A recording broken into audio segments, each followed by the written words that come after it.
आज हम लोग इंटरनेशनल लॉ का second most important question discuss करने जा रहे हैं, जो कि आपका मान्यता से रिलेटेड है। और यहाँ पर आपके एग्जाम में कुछ इस तरीके से क्वेश्चन पूछे गए हैं, जो कि लिखे हुए हैं यहाँ पे कि मान्यता से आप क्या समझते हैं, इसके क्या परिणाम होते हैं। परिणाम की जगह पे कभी कभी आपको प्रभाव भी देखने को मिलेगा, आपसे पूछा जाएगा कि इसके क्या प्रभाव होते हैं। और थर्ड क्वेश्चन इसमें ये था कि तथ्यहीन मान्यता तथा विदिता मान्यता में क्या अंतर है। यहाँ पे हर क्वेश्चन में आपको आगे वाला फर्स्ट क्वेश्चन तो सेम मिलेगा कि मान्यता या राज्य की मान्यता से आप क्या समझते हैं, परिभाषित करिए। उसके बाद जो क्वेश्चन थर्ड या सेकेंड या थर्ड क्वेश्चन होते हैं वो चेंज हो जाएंगे। जैसे कि आपसे परिणाम पूछा जा सकता है, या इन दोनों में अंतर पूछा जा सकता है, या फिर पूछा जा सकता है कि क्या मान्यता प्रदान करना एक राजनीतिक कार्य है। तो इस तरीके से आपके एग्जाम में लॉन्ग क्वेश्चन आता है, और ये एक बहुत इंपॉर्टेंट टॉपिक है। एलएलबी बीएलएलबी के एग्जाम में हर बार इससे कोई ना कोई क्वेश्चन एक जरूर आता है। ठीक है, तो बहुत अच्छे से इस टॉपिक को समझना है। और आज की क्लास में जितने भी इस टॉपिक से क्वेश्चन बन सकते थे सारे कवर करने की कोशिश करी है, तो पूरी क्लास देखिएगा, अच्छे से इस टॉपिक को समझिएगा। इसके पहले हम लोगों ने इंटरनेशनल लॉ का फर्स्ट क्वेश्चन डिस्कस कर लिया था, जो कि आपका अंतर्राष्ट्रीय विधि की स्रोत था। आई होप आप सभी लोगों ने देख लिया होगा उसको। अगर नहीं पढ़ा है तो उसका भी लिंक मैं इस वीडियो के डिस्क्रिप्शन में प्रोवाइड करा दे रही हूँ, या फिर आप चैनल की प्लेलिस्ट में चले जाओ, वहाँ पे इंटरनेशनल लॉ के जो इंपॉर्टेंट क्वेश्चन है उसकी प्लेलिस्ट बनी है, वहाँ पर आपको मिल जाएंगे। तो चलिए हम अपने आंसर को देख लेते हैं कि किस तरीके से लिखेंगे। और आज के जो नोट्स हैं इसको मैंने पेपर पे लिखा हुआ है, जिससे कि आपको ये आइडिया हो जाए कि अगर आप इस तरीके से अपने एग्जाम में लिखोगे तो कैसा लगेगा, और आप बेटर आंसर कैसे लिख सकते हो। ठीक है, आज के जो आंसर होगा इससे बेटर आप लोगों को अपने एग्जाम में लिखना है। ओके, तो सबसे पहले हम इसको हेडिंग से भी स्टार्ट कर सकते हैं कि राज्य की मान्यता की हेडिंग डाल दिया, या फिर आप किसी कोट से भी आंसर स्टार्ट कर सकते हो, या फिर डायरेक्ट आप लिख सकते हो। ठीक है, जैसा भी आप चाहो लिख सकते हो। राज्य की मान्यता का अर्थ क्या है, पहले इसको समझ लेते हैं। तो राज्य की मान्यता का अर्थ है कि किसी ऐसे राज्य को जिसका निर्माण अभी हाल ही में हुआ है, विश्व के अन्य स्थापित राष्ट्रों के द्वारा राष्ट्र के रूप में स्वीकार करना, और इस रूप में उस नवीन राज्य को स्वीकृति देना है। ठीक है, और राष्ट्रों की मान्यता मिलने पर ही कोई राज्य अंतर्राष्ट्रीय व्यक्ति के रूप में राष्ट्रों या राज्यों के कुटुंब का एक सदस्य स्वीकृत किया जाता है। यानी कुल मिला के ऐसे कह सकते हो कि मान्यता जो है एक प्रकार की ऐसी स्वीकृति होती है जो पहले से ही स्थापित राष्ट्रों के द्वारा किसी नए राज्य को या नवनिर्मित राज्य को दी जाती है। जब कोई एक नया राज्य का निर्माण होता है तो जब तक उसको अन्य राष्ट्रों के द्वारा मान्यता नहीं दी जाएगी तब तक वो अंतर्राष्ट्रीय समुदाय का सदस्य नहीं बन सकता है। क्योंकि मान्यता अंतर्राष्ट्रीय विधि का एक महत्वपूर्ण विषय है, और आधुनिक युग में मान्यता का महत्व और अधिक बढ़ गया है। इसके बाद यहाँ पर कुछ डेफिनेशंस दी गई हैं, जिनमें पहली है ओपेनहाइम की डेफिनेशन। आइए इसको समझते हैं कि ओपेनहाइम ने मान्यता को किस तरीके से परिभाषित किया है। इन्होंने कहा है कि केवल मान्यता के द्वारा ही कोई राष्ट्र अंतर्राष्ट्रीय विधि का सदस्य बनता है। एक राज्य को मान्यता उस स्थिति में प्राप्त होती है जब वर्तमान राज्य यह घोषित करते हैं कि नया राज्य उन समस्त शर्तों को पूरा करता है जो अंतर्राष्ट्रीय विधि के अनुसार आवश्यक है। यानी ओपेनहाइम का कहना है कि केवल मान्यता के द्वारा ही किसी राष्ट्र को अंतर्राष्ट्रीय समुदाय का सदस्य बनाया जा सकता है, और एक राष्ट्र को मान्यता तब मिलती है जब वर्तमान राष्ट्रों को ऐसा लगता है कि इस राष्ट्र ने वो सारी आवश्यक शर्तें पूरी कर ली हैं जो एक राष्ट्र में होनी चाहिए थी, तब वो किसी नए राज्य को मान्यता देते हैं। दूसरी डेफिनेशन है जेसप की। जेसप कहते हैं कि राष्ट्रों की मान्यता के द्वारा यह स्वीकार किया जाता है कि जिस नवनिर्मित राज्य को मान्यता प्रदान की जा रही है वह राज्य की सभी विशेषताओं से युक्त है। नेक्स्ट डेफिनेशन फेनविक की है। तो फेनविक क्या कहते हैं, मान्यता अंतर्राष्ट्रीय समुदाय के वर्तमान सदस्य द्वारा किसी ऐसे राज्य या राजनीतिक दल के अंतर्राष्ट्रीय व्यक्तित्व की विधिपूर्ण स्वीकृति है जिसका कोई प्रशासनिक संबंध अब तक इससे नहीं रहा हो। ये फेनविक की डेफिनेशन है। इसके अलावा मान्यता की एक और डेफिनेशन आप लिख सकते हो, जो कि अंतर्राष्ट्रीय विधिक संस्थान के द्वारा दी गई है, और बहुत अच्छी डेफिनेशन है ये। इससे आपको मान्यता और अच्छे से क्लियर हो जाएगा। तो डेफिनेशन क्या है, मान्यता एक ऐसा स्वतंत्र मत है जिसके द्वारा एक या अधिक राज्य निश्चित भूभाग पर निवास करने वाले मानव समुदाय जो राजनीतिक रूप से संगठित हो, किसी अन्य राज्य के अधीन ना हो, जो अंतर्राष्ट्रीय दायित्वों का पालन करने की योग्य हो, जिसके कारण उनके अंतर्राष्ट्रीय समाज के सदस्य बनने के आशय के विषय में सोचा जा सके, के अस्तित्व की अभिस्वीकृति है। इस प्रकार से कह सकते हैं कि जो मान्यता होता है वो एक ऐसी अभिस्वीकृति होती है जो वर्तमान राष्ट्रों के द्वारा किसी ऐसे राज्य को दी जाती है जो अभी नया हाल ही में बना है, जो नया नया राज्य बना है, उसको मान्यता दी जाती है। ठीक है, और मान्यता के द्वारा ऐसा नया राज्य जो होता है वो अंतर्राष्ट्रीय समुदाय का सदस्य बन जाता है और बाकी राष्ट्रों के साथ वो राजनैतिक और वाणिज्यिक संबंध स्थापित कर सकता है। परिभाषाओं को लिखने के बाद आप निष्कर्ष में लिख सकते हो कि उपर्युक्त परिभाषाओं के विश्लेषण से मान्यता के दो तत्व प्रकट होते हैं, जिनमें पहला आपका है कि ऐसा जो नया राष्ट्र है या जो नया राजनीतिक समुदाय है उसमें राष्ट्र की ये 4 गुण मौजूद होने चाहिए। पहला है आपका कि स्थायी जनसमूह होना चाहिए, दूसरा है एक निश्चित भूभाग या सुनिश्चित क्षेत्र होना चाहिए, तीसरा है एक निश्चित सरकार होनी चाहिए और चौथा है अन्य राष्ट्रों में संपर्क करने की क्षमता हो, यानी वो स्वतंत्र होना चाहिए। दूसरा है कि उक्त सभी कारणों से वह सहज ही अंतर्राष्ट्रीय अधिकारों और कर्तव्यों का एक विषय होना चाहिए, यानी अंतर्राष्ट्रीय विधि के अंतर्गत अधिकारों और कर्तव्यों को भी धारण करता हो। इसके बाद अगर आपसे मान्यता की आवश्यक शर्तें पूछा जाता है तो आप कुछ इस तरीके से आंसर लिख सकते हो। यहाँ पर प्रोफेसर केल्सन ने मान्यता के लिए कुछ आवश्यक शर्तें बताई हैं, जिनमें पहली है कि उस समुदाय को राजनीतिक रूप से संगठित होना चाहिए, यानी उसकी एक निश्चित सरकार होनी चाहिए। दूसरा है उसे निश्चित सीमा क्षेत्र पर या निश्चित भूभाग पर नियंत्रण होना चाहिए। ठीक है, उसका एक निश्चित क्षेत्र होना चाहिए। तीसरी है यह नियंत्रण स्थायित्व होना चाहिए, या जो नियंत्रण है वो स्थायी होना चाहिए, ऐसा नहीं टेम्परेरी या कुछ दिनों के लिए ही उस पर नियंत्रण है। इसके बाद अगला है कि इस प्रकार का संगठित समुदाय जो है वो स्वतंत्र होना चाहिए, ऐसा नहीं कि उस पर किसी अन्य देश का कब्जा हो या किसी अन्य देश का वो गुलाम हो। तो इस प्रकार से अगर कोई नया राष्ट्र इन चारों आवश्यक शर्तों को पूरा कर लेता है तो फिर उसे मान्यता प्रदान कर दी जाती है और वो अंतर्राष्ट्रीय समुदाय का सदस्य बन जाता है। इसके बाद आप लिख सकते हो कि अंतर्राष्ट्रीय विधि यह नहीं बताती है कि यह कैसे पता लगाया जाए कि कोई राज्य या राजनीतिक संगठन मान्यता की उपरोक्त शर्तों को पूरा करता है अथवा नहीं करता है। वास्तव में अंतर्राष्ट्रीय विधि अंतर्राष्ट्रीय समुदाय के विवेक पर यह निर्धारित करने का दायित्व छोड़ देती है कि क्या किसी मान्यता प्राप्त करने वाले राज्य मान्यता की या राष्ट्र होने की आवश्यक शर्तों को पूरा करता है अथवा नहीं। इसी कारण से कहा जाता है कि जो मान्यता है वो एक राजनीतिक कार्य है, और ये आपका एक अलग से क्वेश्चन पूछा जाता है कि क्या मान्यता राजनीतिक कार्य है या फिर एक विधिक कार्य है। इसके बाद अब हम समझ लेते हैं कि मान्यता के परिणाम क्या होते हैं या मान्यता के प्रभाव क्या होते हैं। तो जब किसी राज्य को मान्यता दे दी जाती है तो जिस राज्य ने उसको मान्यता दी है उस राज्य के संबंध में उसको कुछ अधिकार प्राप्त हो जाते हैं। जैसे कि पहला है इसमें कि मान्यता प्राप्त करने वाला राज्य मान्यता प्रदान करने वाले राज्य के साथ राजनयिक तथा वाणिज्यिक संबंध स्थापित कर सकता है। दूसरा है मान्यता प्राप्त करने वाले राज्य के प्रतिनिधि मान्यता प्रदान करने वाले राज्य के राज्य क्षेत्र के अंतर्गत राजनयिक उन्मुक्तियों के अधिकार को प्राप्त कर सकते हैं।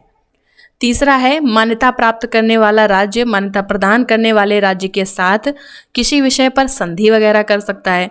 और चौथा है कि वह मान्यता प्रदान करने वाले राज्य के न्यायालय में वाद संस्कृत करने का भी अधिकार प्राप्त कर लेता है। पांचवा है मान्यता प्राप्त करने वाला राज्य मान्यता प्रदान करने वाले राज्य के क्षेत्र में स्थित संपत्ति का भी दावा कर सकता है। ऐसा कोई राज्य जिसे मान्यता प्राप्त नहीं है, ठीक है, किसी राज्य के द्वारा, तो वो उस राज्य के क्षेत्र में किसी संपत्ति का दावा नहीं कर सकता है कि ये संपत्ति उसकी है, और ना ही उसके राज्य की न्यायालय में कोई वाद संस्कृत कर सकता है, ना उससे कोई संधि कर सकता है। ठीक है, और ऐसा सब तभी कर सकता है जब उसे उस राज्य के द्वारा मान्यता प्रदान करी जाए। ठीक है, मान्यता कितने प्रकार की होती है तो इसमें याद रखना मान्यता जो है 2 प्रकार की होती है, जिसमें आपकी पहली है वस्तुतः मान्यता जिसको तथ्यता मान्यता भी कहते हैं, और दूसरा आपका है विदिता मान्यता जिसे इंग्लिश में कहते हैं डी फैक्टो एंड डी जुरे। अब विदिता मान्यता क्या होती है, तथ्यता मान्यता क्या होती है, इसको भी समझ लेते हैं। वस्तुतः या तथ्यता मान्यता क्या होता है कि जब विद्यमान राज्य समझते हैं कि किसी नवनिर्मित राज्य ने पर्याप्त स्थायित्व अभी ग्रहण नहीं किया है, यानी जो राष्ट्र की शर्तें होती है वो सारी शर्तें उसने पूरी नहीं करी हैं, तब वे उसे उपबंधित रूप से मान्यता प्रदान करते हैं। यानी इस शर्त के साथ मान्यता प्रदान करते हैं कि जब ये सारी शर्तें पूरी कर लोगे, यानी जब पूरी तरीके से स्थायित्व प्राप्त कर लोगे, तब आपको विदिता मान्यता दी जाएगी। तो इस प्रकार की जो मान्यता होती है उसको क्या कहते हैं, वस्तुतः मान्यता। अब यहाँ पर ओपेनहाइम वस्तुतः मान्यता के विषय में कहते हैं कि वस्तुतः मान्यता तब प्रदान करी जाती है जब मान्यता प्रदान करने वाले राज्य के विचार में यद्यपि नया राज्य वास्तव में स्वतंत्र है, तथा उसके अधीन राज्य क्षेत्र में शासन करने की उसकी प्रभावी शक्ति भी है, फिर भी उसने पर्याप्त स्थायित्व अर्जित नहीं किया है या मान्यता की अन्य शर्तों के अनुपालन करने की संभावनाओं को प्रस्तुत नहीं किया है। अर्थात ओपेनहाइम का कहना है कि किसी राष्ट्र को वस्तुतः मान्यता तब दी जाती है जब राष्ट्रों को ऐसा लगता है कि ये नया राष्ट्र जो है वो स्वतंत्र है और अपने क्षेत्र पर इसका शासन भी है यानी सरकार भी है, लेकिन फिर भी ये पूरी तरीके से स्थायी नहीं है या फिर मान्यता के लिए जो बाकी शर्तें हैं उन शर्तों को पूरी नहीं करी है, तब वो उसको वस्तुतः मान्यता देते हैं। यहाँ पर अगले विद्वान प्रोफेसर स्वार्जन बर्जर हैं। यहाँ पे बर्जर को सही से लिख लेना, ठीक है। स्वार्जन बर्जर जो हैं ये भी तथ्यता मान्यता को अपने शब्दों में परिभाषित करते हैं। ये कहते हैं कि जब कोई राज्य विदिता मान्यता प्रदान करने में देरी करना चाहता है तो वह सर्वप्रथम वस्तुता यानी तथ्यता मान्यता ही प्रदान करता है। इस प्रकार से वस्तुता मान्यता का उद्देश्य घोषणा करना है कि नए राज्य की सरकार होने का दावा करने वाला निकाय या कोई राजनीतिक समुदाय वास्तव में पूर्णतः विदिता मान्यता की ओर प्राथमिक कदम के रूप में अन्य शर्तों की पुष्टि किए बिना प्रभावी प्राधिकार धारण करता है, और यदि ये शर्तें बाद में पूरी हो जाती हैं तो पूर्ण विदिता मान्यता दे दी जाएगी, किंतु यदि ये स्थायी रूप से इनका अभाव बना रहता है तो फिर मान्यता स्वतः ही समाप्त हो जाएगी या वापस ले ली जाएगी। अतः इस प्रकार से कह सकते हैं कि वस्तुतः मान्यता विदिता मान्यता की ओर पहला कदम है। अब यहाँ पर कुछ एग्जाम्पल हैं इसके, जैसे कि पहला है ग्रेट ब्रिटेन के द्वारा सोवियत संघ को 16 मार्च 1921 को पहले वस्तुतः मान्यता यानी तथ्यता मान्यता दी गई, फिर 1 फरवरी 1924 को विदिता मान्यता दी गई। और वहीं ग्रेट ब्रिटेन के द्वारा अबिसिनिया पर इटली की विजय को सन 1936 में वस्तुतः मान्यता दी गई तथा 1938 में विदिता मान्यता प्रदान करी गई थी।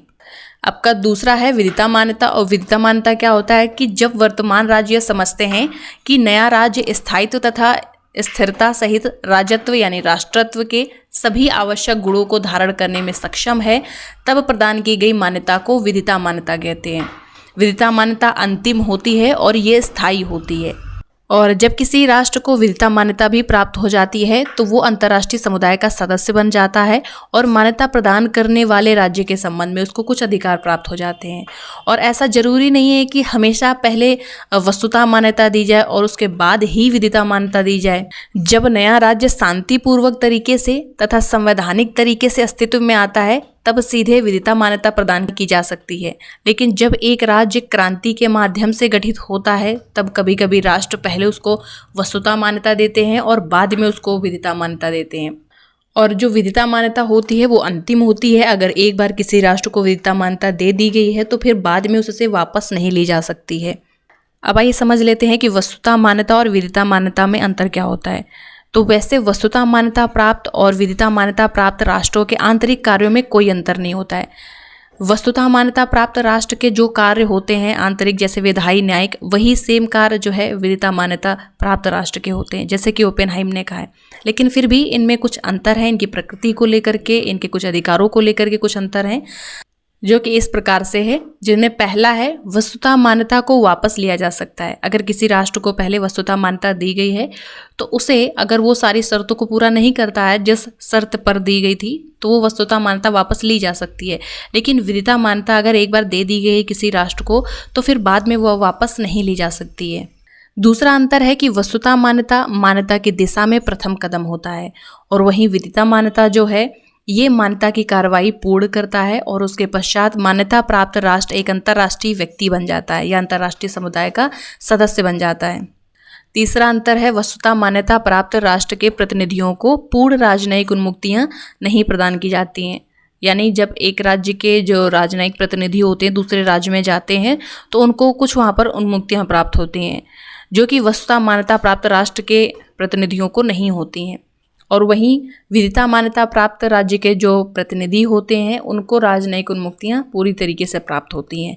इनमें आंशिक तौर पर प्राप्त होती हैं और इनको पूरी तरीके से प्राप्त होती हैं। वहीं अगला डिफरेंस है वस्तुतः मान्यता ऐसी शर्तों के अधीन दी जाती है जिसे मान्यता प्राप्त करने वाले राष्ट्र को पूरा करना होता है। ठीक है, अगर वो पूरा नहीं करता है तो फिर मान्यता वापस ले ली जाएगी। जबकि विदिता मान्यता राष्ट्र होने की सभी आवश्यक शर्तों की पूर्ति की संतुष्टि के बाद प्रदान करी जाती है।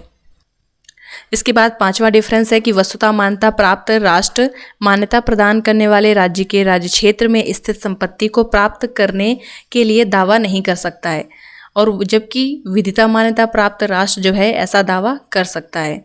अगला क्वेश्चन आपसे पूछा जाता है कि क्या मान्यता एक राजनीतिक कार्य है।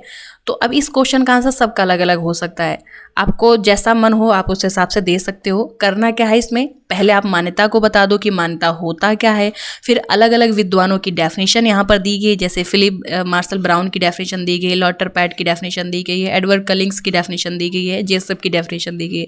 इनकी डेफिनेशन लिखने के बाद आप इसका निष्कर्ष में लिख सकते हो, और वैसे बहुत ही ईजी लैंग्वेज में हमने लिखा है। आप इस पीडीएफ को डाउनलोड करके इस पीडीएफ को पढ़ भी सकते हो, और इस तरीके से आप इसका आंसर लिख सकते हो। आप कहे तो इसको थोड़ा सा हम एक्सप्लेन भी कर देते हैं ताकि आपको इजीली और अच्छे से समझ में आ जाएगा। तो यहाँ पे आप इसमें कुछ इस तरीके से लिख सकते हो, इंट्रोडक्शन से स्टार्ट कर सकते हो कि अंतर्राष्ट्रीय स्तर पर किसी नए राज्य का उदय होता है तो ऐसा राज्य तब तक अंतर्राष्ट्रीय समुदाय का सदस्य नहीं हो सकता है जब तक उसको अन्य राष्ट्रों के द्वारा मान्यता प्रदान ना कर दी जाए। इस प्रकार से मान्यता जो होता है वो अंतर्राष्ट्रीय विधि का एक बहुत ही महत्वपूर्ण विषय होता है, और बिना मान्यता के कोई भी नवनिर्मित राष्ट्र यानी कोई नया राष्ट्र अंतर्राष्ट्रीय समुदाय का सदस्य नहीं बन सकता है। ठीक है, और ना ही वो अंतर्राष्ट्रीय स्तर पर अन्य किसी राज्य के साथ कोई संबंध स्थापित कर सकता है। ठीक है, और अब यहाँ पर ये प्रश्न उठता है कि क्या मान्यता प्रदान करना एक राजनीतिक कार्य है। तो इस पर अलग अलग विद्वानों के मत हैं। जैसे यहाँ पे फिलिप मार्शल ब्राउन का कहना है कि किसी नए राज्य की सरकार को मान्यता दिया जाना एक राजनीतिक कार्य है, ना कि विधिक कार्य है। और वही लॉटर पैट हैं, ये कहते हैं कि जब किसी राष्ट्र में राष्ट्रत्व के गुण मौजूद हों तो दूसरे राष्ट्र का यह कर्तव्य हो जाता है कि वे उसे मान्यता प्रदान करें, और यह राज्य के अभ्यास पर आधारित नहीं होता है। एडवर्ड कलिंग्स की डेफिनेशन है कि राज्य तथा इनकी सरकारों को मान्यता प्रदान किए जाने के विषय में राज्य के व्यवहार से यह स्पष्ट होता है कि यह एक राजनीतिक कार्य है। और सबसे अच्छी डेफिनेशन है जेसेप की, इन्होंने बहुत अच्छे से एक्सप्लेन किया है। ये कहते हैं कि मान्यता किसी राज्य का कार्य है जिसके द्वारा वह यह स्वीकार करता है कि किसी राजनीतिक इकाई में राष्ट्रत्व के आवश्यक गुण विद्यमान हैं। संक्षेप में अगर कहें तो मान्यता प्रदान करने वाला राष्ट्र मान्यता प्राप्त करने वाले राष्ट्र के राष्ट्रत्व के गुणों को स्वीकार करता है। अंतर्राष्ट्रीय विधि यह नहीं स्पष्ट करती है कि इन तत्वों का क्या मापदंड होगा। वास्तव में अगर देखा जाए तो अंतर्राष्ट्रीय विधि के अधीन राज्यों को यह स्वतंत्रता दी गई है कि वो खुद निश्चित करें कि जिस राज्य को वो मान्यता दे रहे हैं उसमें क्या राष्ट्र के सारे आवश्यक गुण मौजूद हैं कि नहीं हैं। अतः यह कहा जा सकता है कि मान्यता देना राज्यों के विवेक पर निर्भर करता है कि वो किसको मान्यता देना चाहते हैं, किसको नहीं देना चाहते हैं। अंतर्राष्ट्रीय विधि इस संबंध में राज्यों के ऊपर कोई उत्तरदायित्व नहीं थोपती है। ठीक है, तो इस प्रकार से आप लोग लिख सकते हो लास्ट में कि उपर्युक्त विद्वानों के विचारों का विश्लेषण करने के पश्चात निष्कर्ष में कहा जा सकता है कि मान्यता देना एक राजनीतिक कार्य है। बस यहाँ से आपका आंसर खत्म हो जाएगा। ठीक है, तो कुछ इस तरीके से आप इसका आंसर लिख सकते हो, या इससे बेटर भी लिख सकते हो आपके पास अगर कोई और आइडिया हो। और बाकी आप इस क्वेश्चन को अगर पढ़ना है तो आप पीडीएफ डाउनलोड करके पढ़ सकते हो। टेलीग्राम में भी ये पीडीएफ शेयर कर देंगे, और इसके साथ इसकी लिंक जो है इस वीडियो के डिस्क्रिप्शन में प्रोवाइड करा देंगे, आप वहाँ से डाउनलोड कर लेना। ठीक है, तो बाकी आज का वीडियो कैसा लगा कमेंट में आप जरूर बताइएगा। अगर वीडियो अच्छा लगा हो तो वीडियो को लाइक करके अपने बाकी फ्रेंड्स के साथ भी इसको शेयर कर दीजिएगा। ठीक है, जिससे कि उनको भी हेल्प हो जाए। तो फिर मिलते हैं नेक्स्ट वीडियो में, तब तक के लिए बाय बाय, टेक केयर।